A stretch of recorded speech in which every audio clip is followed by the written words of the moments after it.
Welcome to our session today. I have got the amazing Sian Lewis. I'm going to talk about stop firefighting, start leading, and how to lead projects that actually deliver.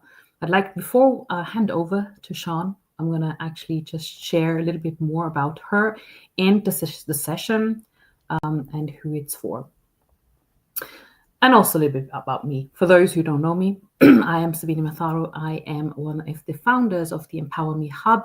And so today is sponsored by the Empower Me Hub, which is a platform that will help or is helping currently leaders and professionals who work in a 9-to-5 environment and also entrepreneurs to actually up-level their skills around leadership, well-being, and also we talk about home-life balance. So it's all in one. And we'll talk a little bit more about the Empower Me Hub after the session as well, and it will be recorded. Replays will be available inside the hub. So, Sian, you've been kind of a fellow project manager, and we've met quite a while ago, and I said, well, could you come and teach a little bit about the subject? Because we see a lot of people being just chucked into project management and just being, expected to perform at a certain level.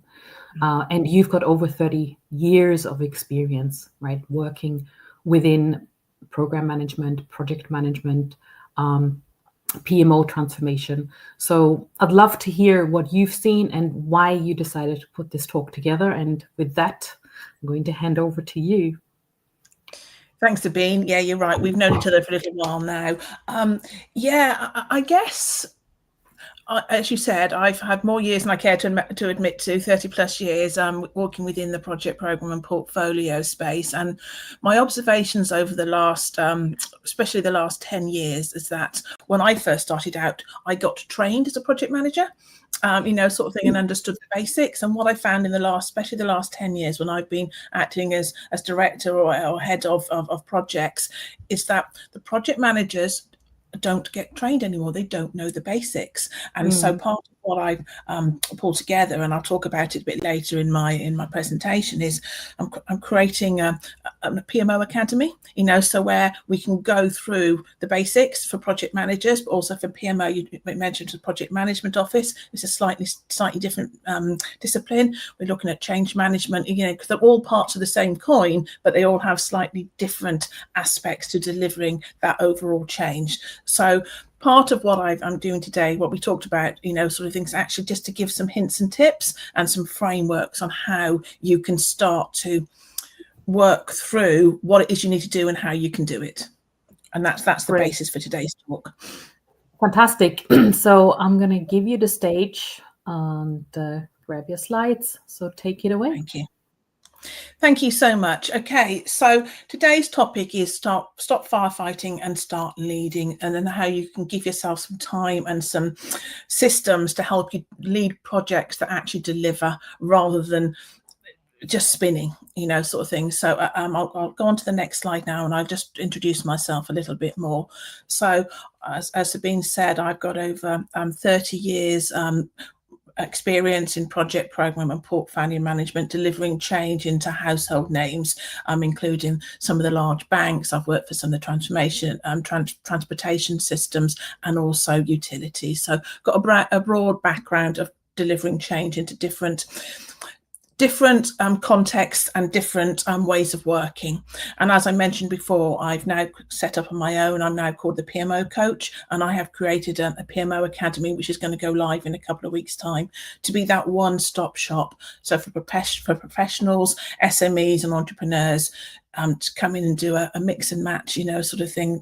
Pick and mix, not mix and match, to help people understand the basics of project management and then how it fits into the overall change process. Okay, so I wonder if anyone can recognize these scenarios. You've got endless competing priorities. You've got teams that are stretched at breaking point, and you've got missed goals, missed deadlines, and actually broken promises to your customers, because you don't know you've got so much going on, you're not sure what's actually happening and where you are with things, because everything seems urgent. Nothing is really important, and your team is constantly switching between tasks to try and deliver everything that's going on. And because of that, your resources feel stretched across too many initiatives.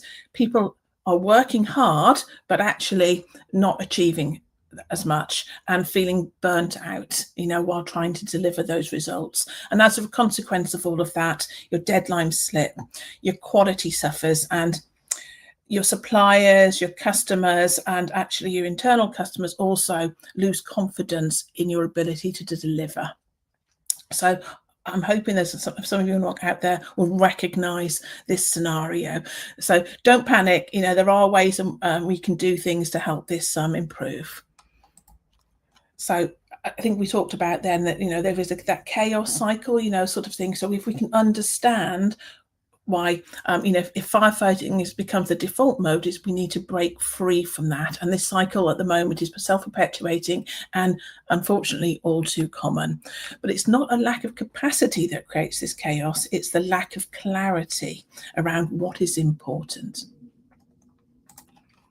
So what we need to do is we need to shift our mindset. So leadership and good leadership isn't about doing more. It's about doing the right things, and it's creating the clarity to understand what those right things are. Yeah, we need to understand that by bringing order to that chaos, and if we can focus on the right things, we can actually deliver the things that are important to us, and therefore we are not drifting aimlessly. True leadership means we've got to have the courage to say no to some things, and actually understanding, okay, that's a good idea, but it's not a great idea, and it's not taking us to where we actually want to come. So we need to create the systems that work without constant intervention, and we need to build the teams that can deliver consistently rather than sporadically. So in this presentation, I'm going to talk through three frameworks, practical frameworks that can help achieve some clarity and actually understand what it is important for us to deliver. Okay, so the first framework then is audit and align, and this is really simple, but actually it is a very effective way of doing things, and it's actually understanding what you've actually got on your desk at this moment in time. And I've done this a few times in my career, because actually when you walk into a new company, or you're trying to work through what is important, you need to understand what it is you've got on your desk at this current moment in time. So my advice is list every active initiative that you've got going on at the moment. And having done this, hopefully you'll be surprised at how much extra stuff you've got going on that you maybe not be aware of. And that's when talking about projects, you can actually be any ongoing work, and could be any continuous improvement initiatives that you've got on. All of those need to be identified and listed. And as I said, I've done it before in the past. People have been surprised at how much extra that they've got on than they actually thought they had. And then as a result of that, you need to identify clear ownership for each of those initiatives, because I think, again, what I found is that people don't really know who's actually owning that initiative and actually who is running with it. And it then becomes a thing of its own and takes it on its own life. So you do need to say, actually, for each of those activities that we've now listed, who owns those, because that person who owns it then is going to be accountable for any outcomes from those pieces of work. And then once you've got your list, you will need to then assess that list against each of your particular core objectives, your strategic objectives. And actually, if some of those initiatives don't actually match with any of those objectives, you've got something to think about and actually think, do we need to carry on with those things? So actually, and then also you need to think about what are the benefits of doing these particular pieces of work, because we shouldn't be doing pieces of work unless there are specific benefits to doing that. So actually we get an outcome that actually benefits us going forward. And again, you will need to understand what each of those those benefits, who owns those benefits, and who is accountable for any of those outcomes. So if you do this, you're getting a view of the change going on across your particular team, your particular organization. You can do it in different contexts.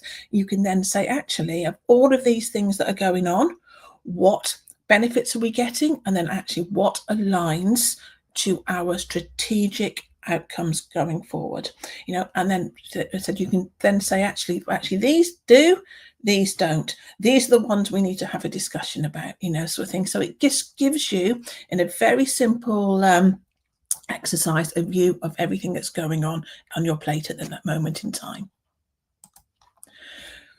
So once you've got that list, you need to then, as I said, compare it against your strategic objectives, and you'll need to understand then what are aligned and what aren't.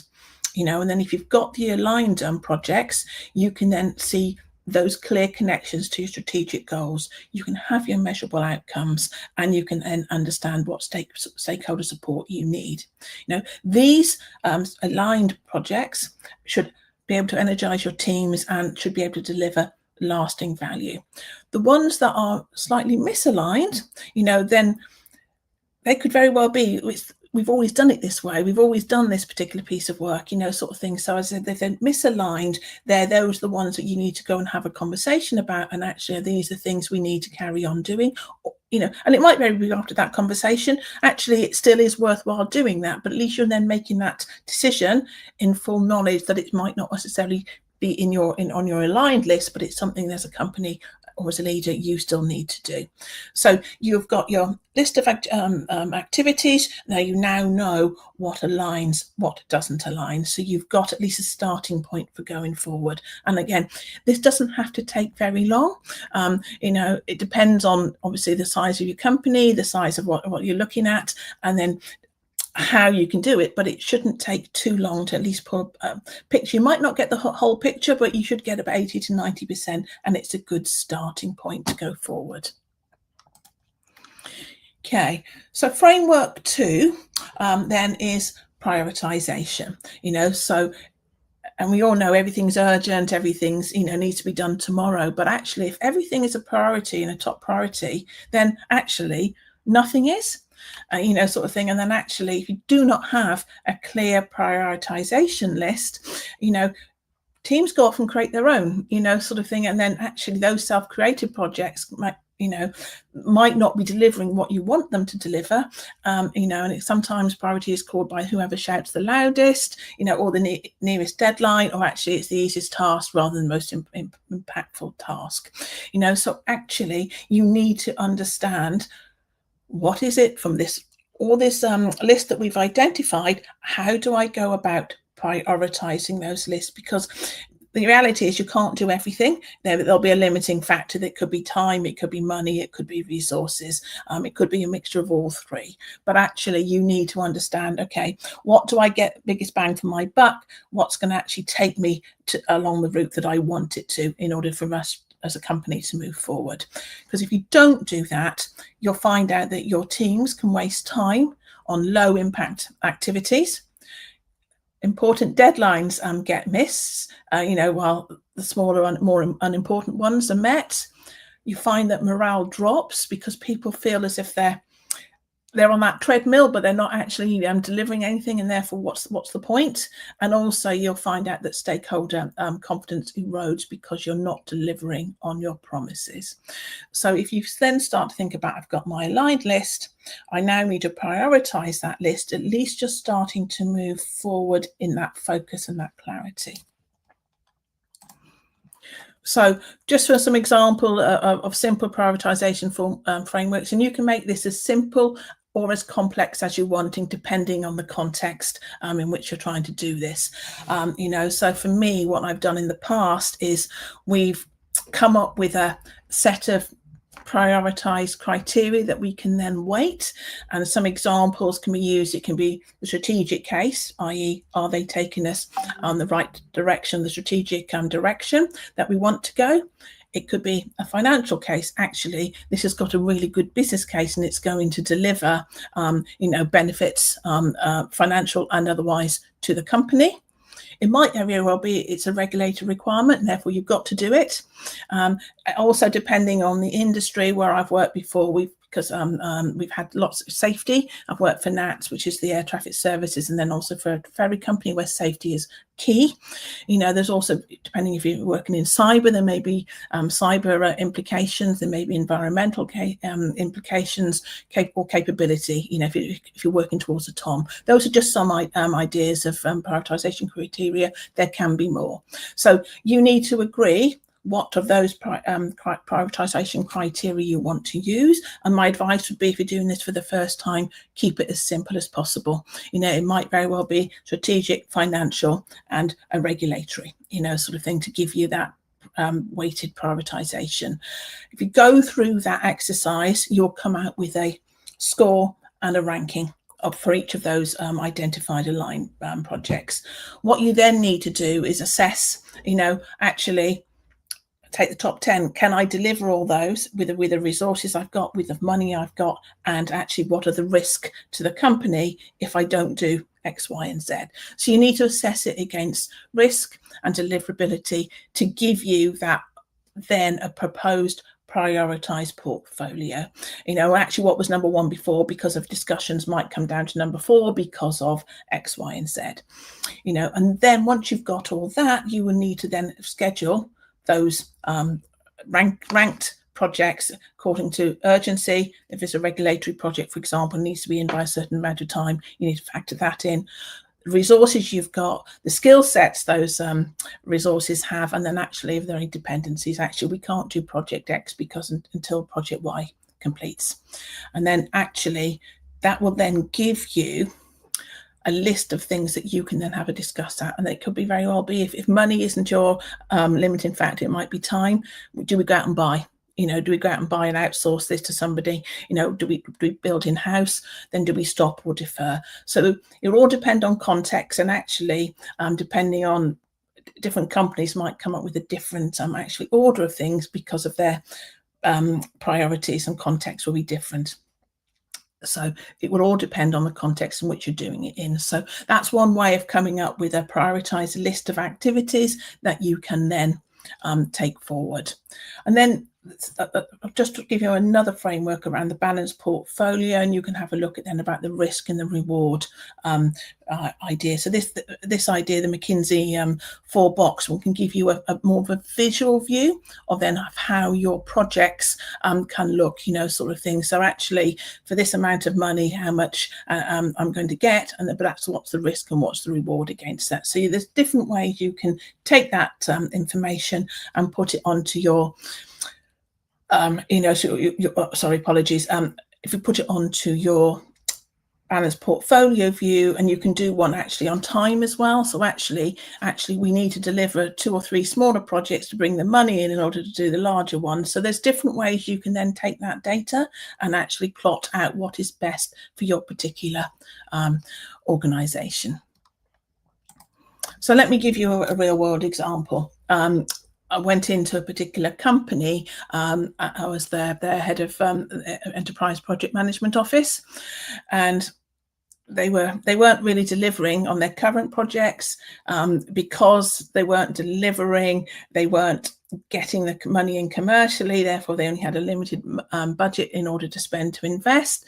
They had a whole host of legacy systems that didn't talk to each other, and actually, the morale of the company was quite low. So, and part of the indications for that was that people were working long hours, sort of thing, but not actually delivering. Customer satisfaction scores were dropping, and there was a high turnover in the project teams. So what we did is we ran a bring out your dead exercise. Basically, okay, let's go and find out what's going on across the organization. So when I say bring out your dead, let's list every single piece of activity that's going on, sort of thing, so we can at least understand what's the bigger picture. Once we got that list, so basically go back to that alignment list, list of initiatives. I then set up a set of criteria that I thought would be a good way of doing the weighting. I got that agreed with the board. We then undertook prioritization exercise with choosing people from the different teams and things like that, so that we had a cross-section of views and a cross-section of thoughts going into that. And then as a result of that particular prioritization exercise, we came up with a list of ranked activities, sort of thing, and then assessed it against risk, put it into a proposed schedule of what we can do, and then actually when things could be properly delivered. That recommendation went to the board. Obviously, they all had a discussion. Some of those rankings got moved around a bit, but at the end, after the board, we came up with a list of prioritized activities. So we actually had a prioritized roadmap going forward. And as a result of that prioritized roadmap, we actually decided to stop 4 projects because they weren't delivering the right outcomes to the company.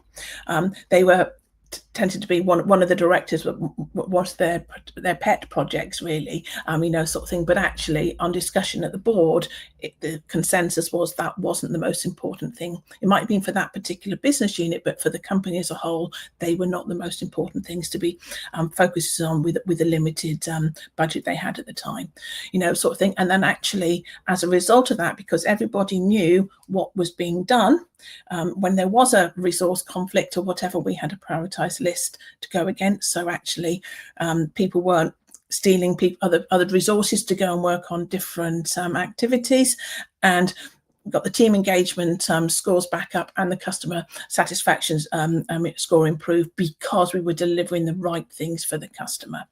And I put in there, we've actually, what I recommended here, we repeated that exercise after 6 months. It might necessarily have to do that all the time, but it was right. Okay, we've got it right. Let's just review it, see where we are, and then maybe, and I recommend you probably do that on a yearly basis going forward.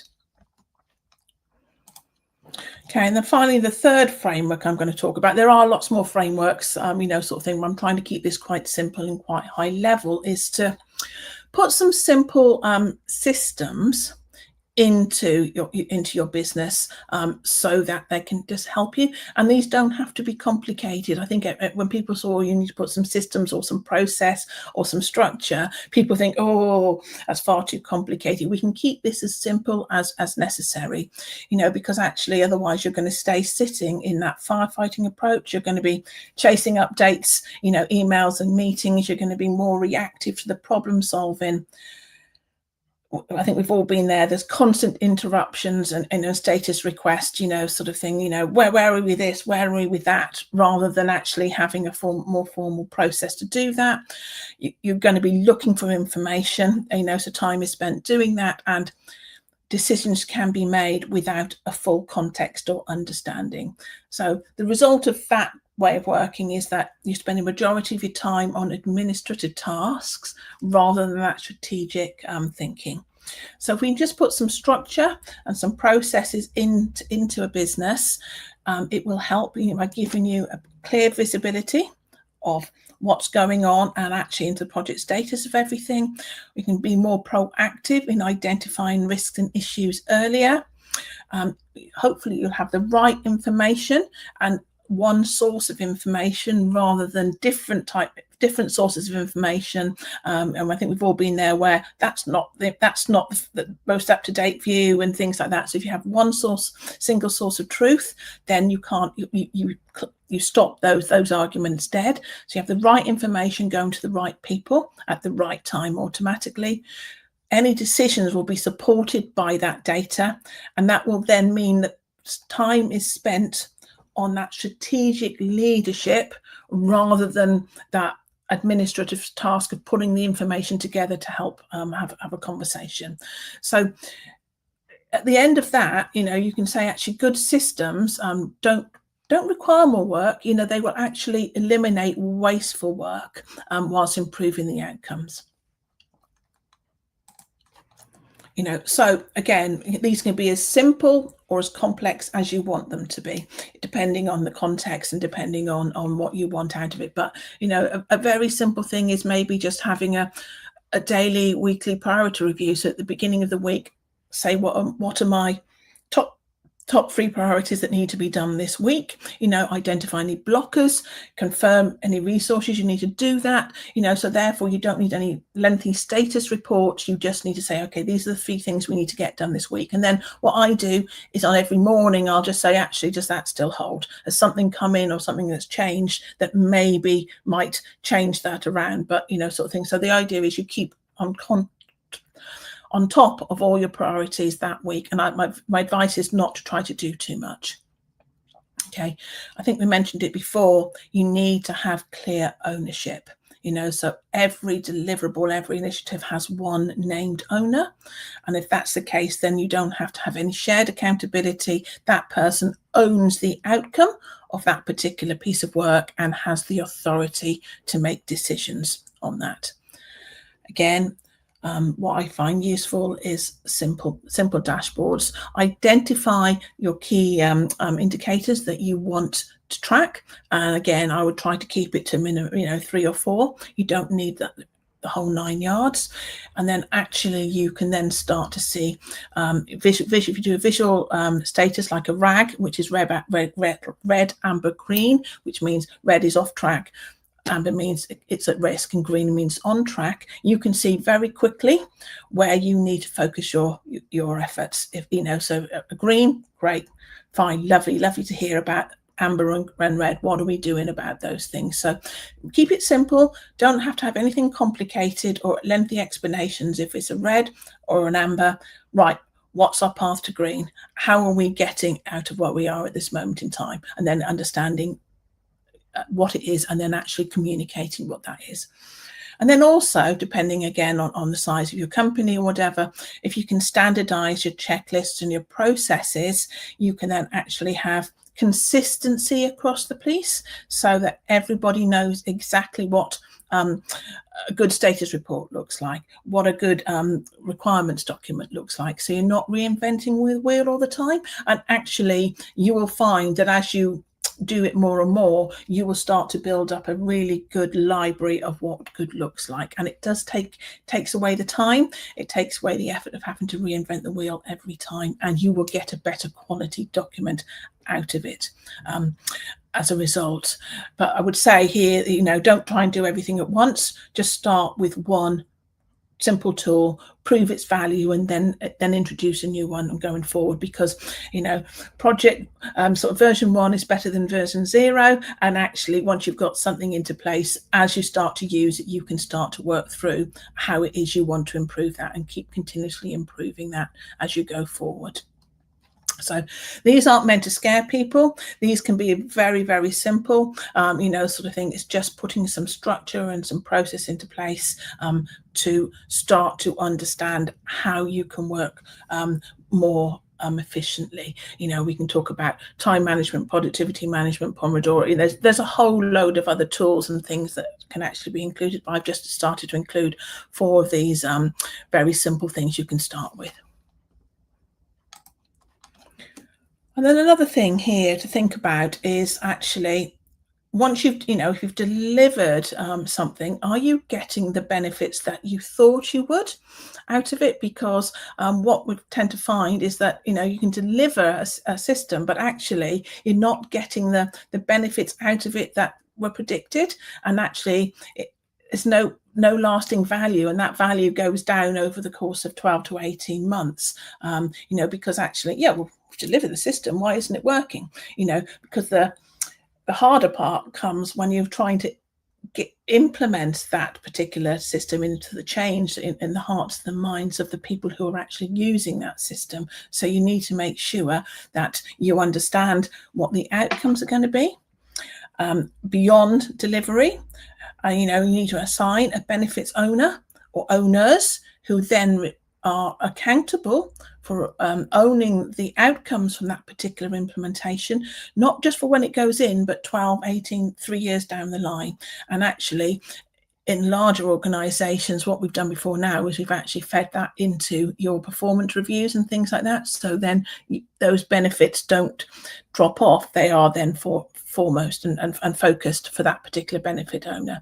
You need to understand what it is you predicted, and then what it is you're actually getting, and then actually, we said we would get this, but we're only getting this.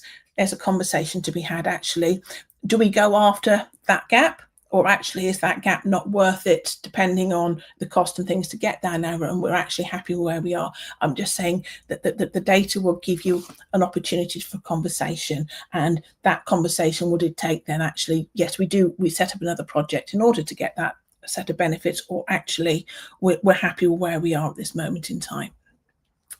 And then it's very important as well that actually you need to celebrate the wins and the outcomes, because this then helps you maintain good morale across your teams, sort of thing. So the whole idea is that actually once a project goes in, that is not the end of everything. You need to understand what it is for the for the next 1 year, 3 years, even 5 years down the line, actually, and making sure you've put something into place that can capture the benefits tracking for that particular piece of work.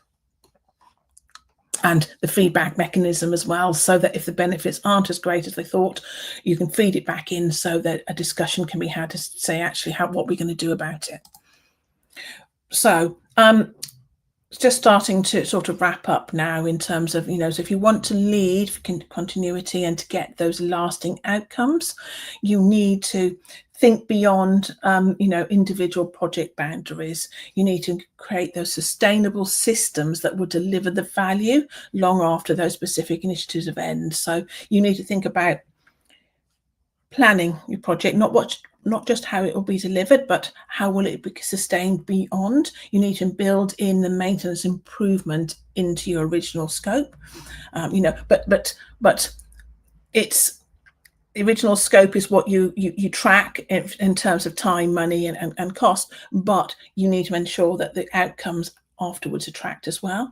You need to factor in any change management things, because I think I said before, putting in the system is the easy bit. It's actually making sure that system then works and then it delivers what you want it to be. So you need to make sure that if any new behaviors, new processes are being introduced, that those are trained, and actually the people who are running that system understand and then actually work on the new processes so that it becomes more or less their full time for them, sort of thing. And then you need to make sure that if from a project perspective, any knowledge that has been built up within that project is transferred into operations once that project has been done, because you need to make sure everything is documented. You need to make sure that people are trained, and you need to create the support networks around it, because if you just stop and then drop it, you've got that whole knowledge that's just going nowhere, sort of thing. So make sure you've got systems into place or processes into place that can capture any knowledge going forward. And then finally, the last thing to think about is, once you've delivered something, what can we do to improve it going forward? Because we all know that operations doesn't stay still, companies don't stay still, and the environment around us doesn't stay still. We need to keep moving, and actually what can we do to keep improving that particular activity that we've delivered. And it might very well be in 2 years after that, actually new technologies come in, or something has changed. We need to do a whole new initiative, or actually we can keep this running for the next 5-10 years if we just keep doing this. So again, all I'm talking about are things that you can do that can then be pulled together as data for conversations to be had and for discussions and decisions to be made based on whatever data is required, and then whatever is the way that the company wants to go. So for me, we're just building up that objective databases that can then give the right information at the right time to make the right decisions for that particular company. So best talked about those 3 frameworks, sort of thing, from a leadership perspective. If you do the audit and the alignment, so you can understand what you're really working on, and ensure that every initiative you have serves your strategic purpose. Once you've got that list, prioritize with confidence, so that you use an agreed prioritization framework to ensure that you have a prioritized list of activities that everybody knows what it is and can understand it. If you can then start to create some lightweight systems that can help you track and keep and keep visual what is going on, so that you have accountability but not the bureaucracy. And then those systems should be able to help you and serve, and not, they shouldn't be running you should be running the systems. And actually the idea is, if you've got the right level of systems into place, that should free up time, so you're not running around hunting for the data, you're using the data to make the right decisions. And then once something is in place, you deliver those sustained outcomes going forward. So you're focusing on the lasting value creation and not just the completion of that particular project. And then actually you build continuity into everything that you do. So if you take that very simple sort of framework and apply it, as I say, as simple or as complex as you want, depending on your organization, it will give you a good basis to start from.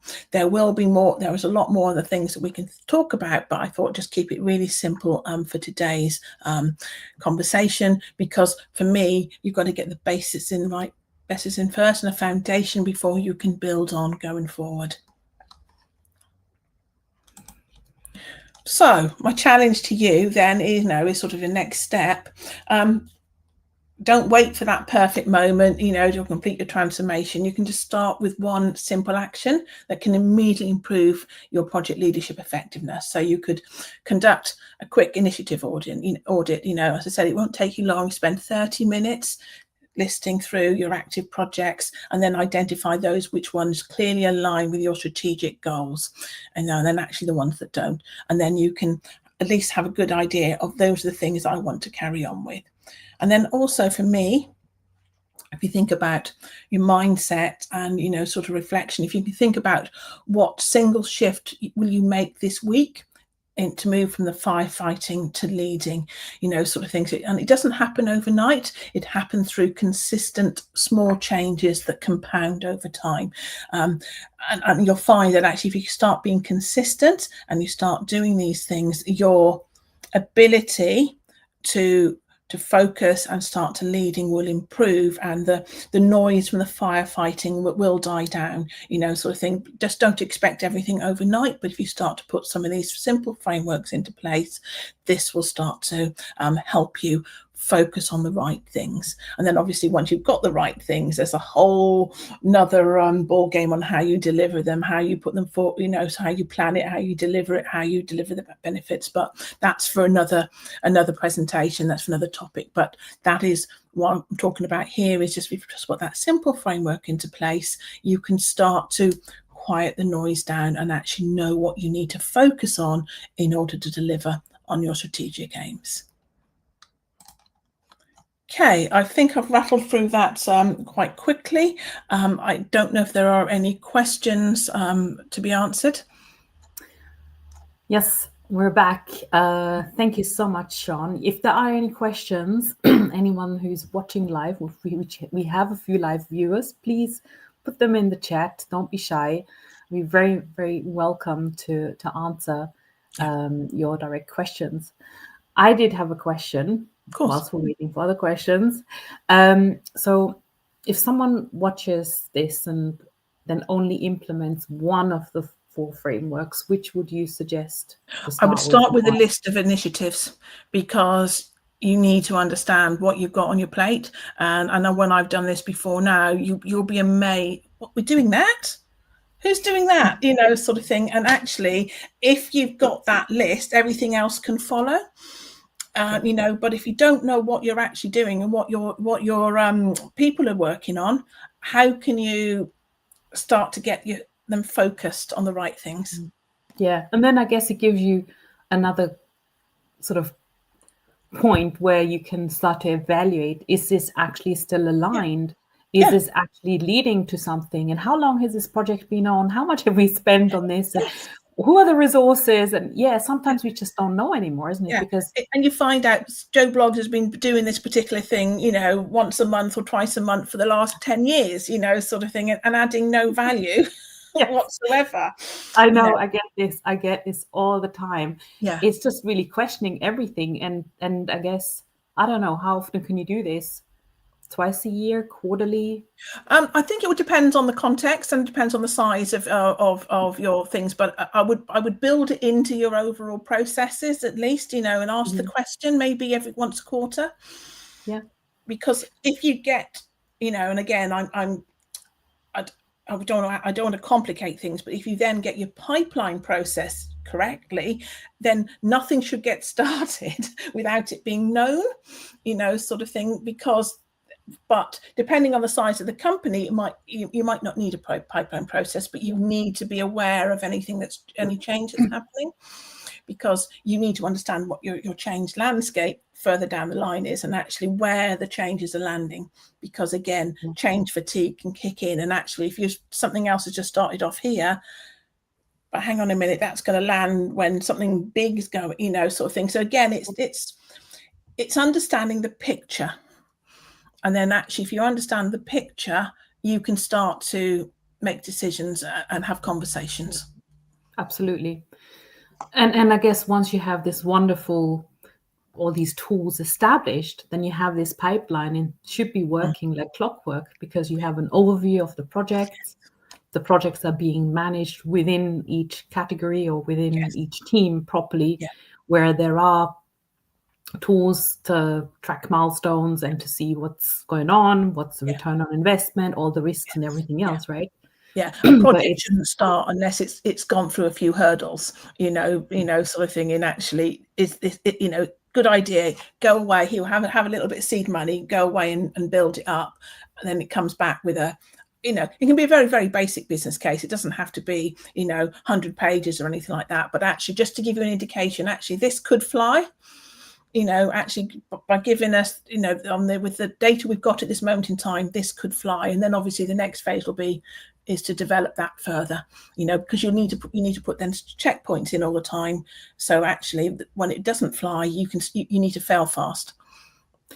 Absolutely. So I think you've given a really great sort of entry point here. And as I said, it is an entry point, and this is the reason why we're doing these talks, because people are not really aware of what's actually involved.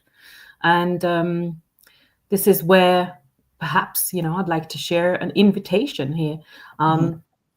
I'll just grab my slides again and share what we're actually doing with the Empower Me Hub and how it's working, and how perhaps anyone who is looking to expand on their project management skills can actually benefit. So thank you so much, Sian. I'm just going to rattle through this and also explain a little bit more about the Empower Me Hub. Of course, leadership is one of the main things that we're doing inside the hub. It's helping you become a better leader, become a better project manager. And it could be not just a leader, but also a contributor in a team.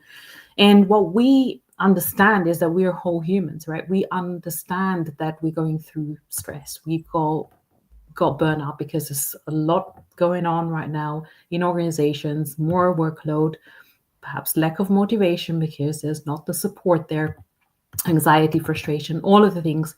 Some people are battling the system, toxic work environments, right? And they just don't feel like they have a way out or a place where they can get the support. And that's really what we have created here. So when you look at the Empower Me Hub, and we'll share the link in a minute as well, you can come and join us.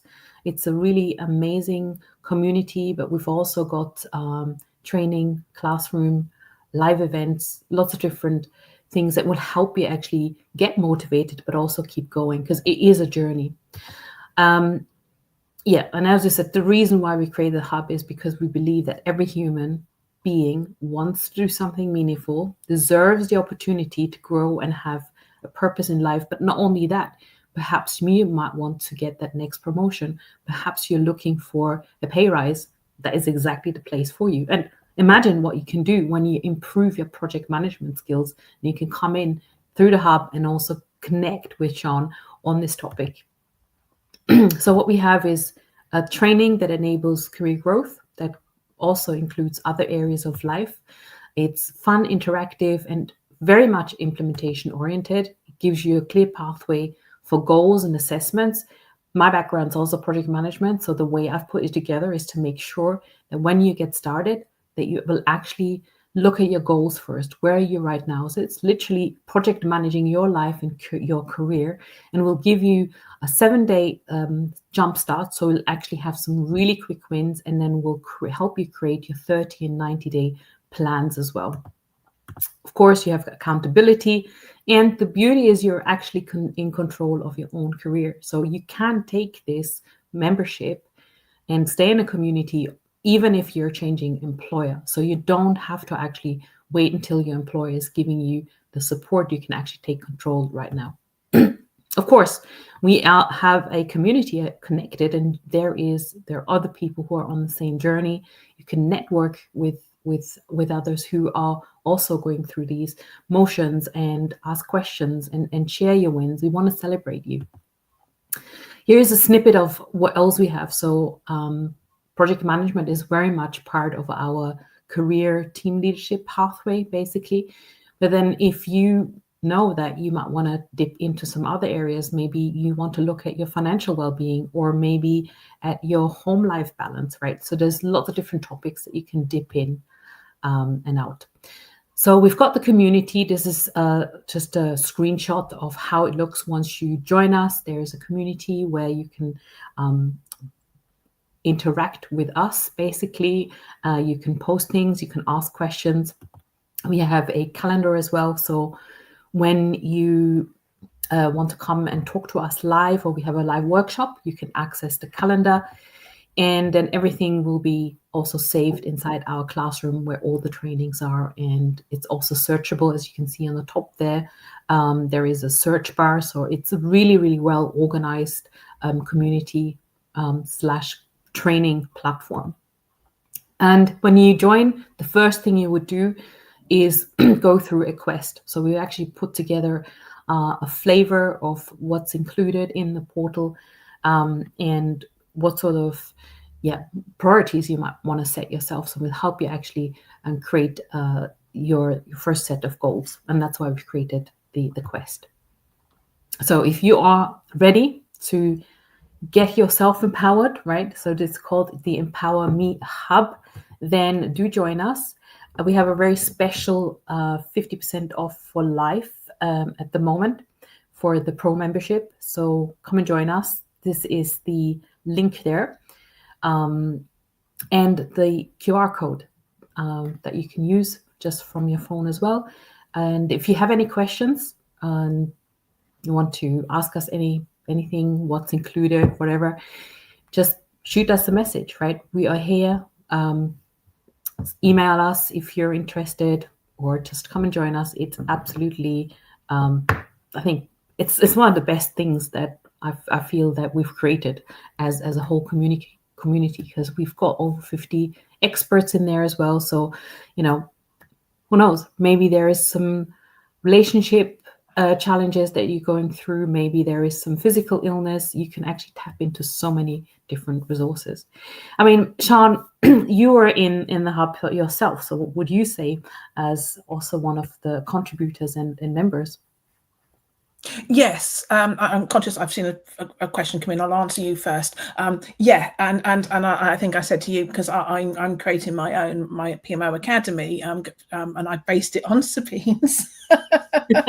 And we will have a link to your academy inside the hub as well. Sort of thing, because I'm concentrating purely on project and program portfolio management, sort of thing, because I think we said we've only literally just touched the surface here. There is so much more that can be done, but I'm hoping to launch in on the 13th of October, but I'm using Sabine's sort of footprint as an example of what good looks like, sort of thing, and duplicate, where something is good. So that's what I'm trying to do as well. Obviously my content will be different, and it will concentrate very much more on the project management side. We'll have Project Management 101, we'll have PMO, we'll have change management, and we'll go down into a lot more detail. But the whole idea is you've got a community and, and actually experts that you can then go to for help. And I think it's a great way of learning, and actually a great way of connecting with people that can answer your questions for you. Yeah. Love that. Right. So there is a question. The elephant in the room for me is data. You can't make good top-level decisions or automate without high-quality data. Where does the data maturity piece fit into the framework? Great question. I have to admit, it's not something I touched on for this particular presentation, but you need to then have that data assurance, sort of piece, and your data strategy sitting behind it. But at your simplest level, if you want to try and keep this as simple as possible, you just need to probably have an independent reviewer, a peer review or something like that to say, and actually just to qualify that data at the very simplest level. It can go down to different levels of insurance. You've got first line, second line, third line, assurance of data. You've got your data strategies and obviously how it all fits in. So it's all part of a bigger picture. But I'm with you. My background's PMO, sort of thing. So you don't trust what the project managers tell you sometimes. Oh, it's all great, sort of thing. But you also then put in, sort of initial, the what's the word I'm looking for, making sure that you've got the early warning systems into place as well, so that you have objective data against objective data, and at the end of the day, it's then presenting that picture and then having a conversation. Brilliant. And Steve says, great presentation. So I'm glad to hear the emphasis on benefits too. Steve and I work together at NAT. Oh, actually, Steve is still there, so he's a great benefits manager. Oh, brilliant. Yeah, and Steve is going to come and help us in the PMO Academy as well. So, and this is going to be brilliant because I'd love to promote you and send people towards you as well. This is the other great thing about the platform, that we can just help each other and just point people in the right direction, right? Yeah, and I'm happy to answer any questions, sort of thing here or within the Empowerment Hub or within the PMO Academy. That's part of what we're trying to do. I've got those years of experience, and I'd like to give back. Absolutely. Thank you so much. Brendan also says thank you. Thank you for staying with us and for the great conversations. And yeah, I think we're going to close it off here for today, and we'll look forward to having another conversation inside the Empowerment Hub, because we have lots of different topics coming up and speakers, and already a lot of stuff inside. And Sian, I can't wait to see your group up and running very, very soon as well. Yeah, there's a waiting list at the moment. I will work out a way of how to put the the link in. I will show you how to manage the wait list. That's fine. There's a waiting list you can join, and then obviously when we launch, if you're on the waiting list and you're founders, sort of thing, there'll be some bonuses and things like that. But watch this space. I'm looking forward to collaborating with you going forward, Sabine. Absolutely. Thank you so much. Okay, thanks, guys. Take care. Bye.